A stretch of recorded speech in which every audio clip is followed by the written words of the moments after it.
Hello दोस्तों, कैसे हैं आप लोग। मैं Surendra Pandey RS educational world में आपका स्वागत करता हूं। तो बेटा, मैंने आपसे कहा था कि मैं जो है घटना चक्र एक्सप्लेन करने वाला हूं और उसके बाद फिर मैं जो है उससे रिलेटेड क्वेश्चन जो आ चुके हैं, यानी 2020 या 2019 में आ चुके हैं, 2018 में आ चुके हैं, उन क्वेश्चंस को डिस्कस करूंगा। तो आज के इस सीरीज में जो है हम 2020, 19 और 18 पे ही फोकस करेंगे और मैं 5-5 क्वेश्चन करके आपको करा दूंगा, ठीक है। तो इसके लिए आपको जो है जो मेरा ऑडियो वाला लेक्चर है, आपने उस पर कोई रिस्पांस खास नहीं दिया है, लेकिन फिर भी मैं पढ़ाऊंगा ज़रूर और उसको देखिएगा तो आपको लगेगा कि हाँ, आप क्वेश्चन अटेम्प्ट कर पा रहे हो, ठीक है। चलिए, तो कुछ चीज़ें हैं, बात कर लेते हैं, क्वेश्चन वाइज करेंगे। ये आपके सामने घटना चक्र की बुक है, ठीक है। तो इसी से हम क्वेश्चन करेंगे। और अगर मैं पहले क्वेश्चन की बात करूं, सीधे मुद्दे पे आते हैं। तो पहला क्वेश्चन ये कह रहा है कि ये आपको स्क्रीन पे क्वेश्चन दिखा दिया जाएगा। Arrange the following event in chronological order and select the correct answer from the code given below। ठीक है, हमें सीक्वेंस देखना है। पहला, Rio Earth Summit. Second, publication of Brundtland Commission report. Third, enforcement of Montreal Protocol. And fourth, publication of the limit to growth report. ठीक है, तो option से चलते हैं। पहला दिया है रियो अर्थ समिट। रियो अर्थ समिट हमें पता है कि ये जून 1992 की बात है, ठीक है। उसके बाद इसमें हमने 21 एजेंडा लाया था। कॉन्सेप्ट इसका पहली बार रखा गया था, पब्लिकेशन ऑफ ब्रटलैंड कमीशन रिपोर्ट। ये ब्रटलैंड कमीशन रिपोर्ट क्या है भाई साहब?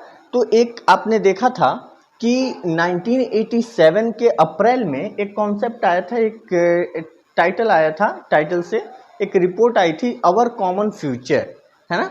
अवर कॉमन फ्यूचर ये WCED द्वारा लाया गया था, world commission for environmental development, है ना। तो उस टाइम उसके चेयरपर्सन जो थे, उनका नाम था ग्रो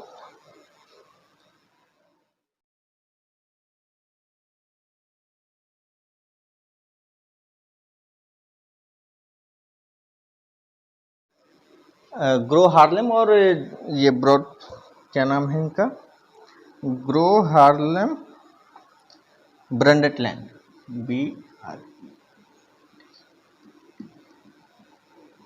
ठीक है। एक्चुअली में ये उस टाइम जो है नॉर्वेजियन प्राइम मिनिस्टर थे और यही उस टाइम इसके चेयरपर्सन भी थे। तो इन्हीं के नाम पे हम इसको क्या कहते हैं, ब्रंडटलैंड कमीशन कहते हैं या ब्रंडटलैंड रिपोर्ट कहते हैं, ठीक है, जो कि 1987 में आया था। इसका डेट याद रखिएगा। उसके बाद इन्फोर्समेंट ऑफ मॉन्टेरियल प्रोटोकॉल। ये मॉन्टेरियल प्रोटोकॉल कब आया था? तो ये 1987 के ही सितंबर में आया था बेटा, इसका ध्यान रहे। ये कब आया था? अप्रैल में, ठीक है। और मॉन्टेरियल प्रोटोकॉल कब आया था? सितंबर में, 16 सितंबर में आया था ये, और ये 1 जनवरी 1989 में जो है लागू हो गया था। ये मॉन्टेरियल जो रिपोर्ट है, ये एक्चुअली में ओजोन डिप्लीशन को लेके आया था। ओजोन लेयर के जो क्षरण हो रहे थे उसके बारे में जागरूकता फैलाने के हिसाब से आया था, और उसमें क्या क्या चीज़ें हमें करनी चाहिए उसके बारे में आया था, ठीक है। फिर publication of the limit to growth report. Limit to growth report, ये क्लब ऑफ रोम की बात है ना। क्लब ऑफ रोम, ये 1972 में ये रिपोर्ट लाया गया था, और आपको पता होगा कि क्लब ऑफ रोम कब आया था? 1968 में, है ना। चलिए, उसके बाद हाँ, तो अब इसमें हम आंसर ढूंढ लेते हैं कि सबसे पहले कौन आया था, फिर सेकंड में कौन आया था। तो आप देखेंगे कि सबसे पहले लिमिट ऑफ ग्रोथ 1972 में आया था। उसके बाद क्या आया था बेटा? तो उसके बाद आया था सेकंड, ब्रटलैंड कमीशन 1987 में आया था, फिर उसी के सितंबर में आया था मॉन्ट्रियल प्रोटोकॉल, और फिर लास्ट में रियो अर्थ समिट। तो लास्ट में 1 किस में है, बी और सी में है, तो बी वाला आंसर होगा। स्टार्टिंग 4 से है, लास्ट 1 से है, सेकंड बी, ऑप्शन बी इसका करेक्ट आंसर होगा। ठीक है, फिर नेक्स्ट क्वेश्चन पे चलते हैं। नेक्स्ट क्वेश्चन है, the discussion on sustainable development was started after submitting a report on environment to the United Nation in 1987। That report was, क्या था भाई? 1987 में हमने ब्रटलैंड कमीशन के नाम से एक रिपोर्ट जारी किया था जिसका टाइटल था आवर कॉमन फ्यूचर। और आपको पता है कि WCED के द्वारा जो है उसको लॉन्च किया गया था, world commission for environmental development, और उसके चेयरपर्सन थे हर्लेम ब्रटलैंड। इन्हीं के नाम पे उसको ब्रटलैंड कमीशन कहा जाता है। तो इसका आंसर होगा, पहला आंसर दिया है फर्स्ट रिपोर्ट ऑन, पहला ऑप्शन दिया है first report on climate change, second दिया है अवर कॉमन फ्यूचर, थर्ड दिया है second report on climate change, and fifth assessment report, fourth option fifth assessment report. तो बेटा first report on climate change आया था 1990 में। अवर कॉमन फ्यूचर जानते ही हो, अभी पीछे क्वेश्चन में डिस्कस किए थे। Second report on climate change आया था 1996 में, और फिफ्थ असेसमेंट रिपोर्ट आया था ये 2013-14 के आसपास आया था। ठीक है, चलिए फिर नेक्स्ट क्वेश्चन की तरफ बढ़ते हैं। ये अच्छा, ये दोनों 2020 के क्वेश्चन थे सर, यूपी PCS का। ठीक है, प्री में।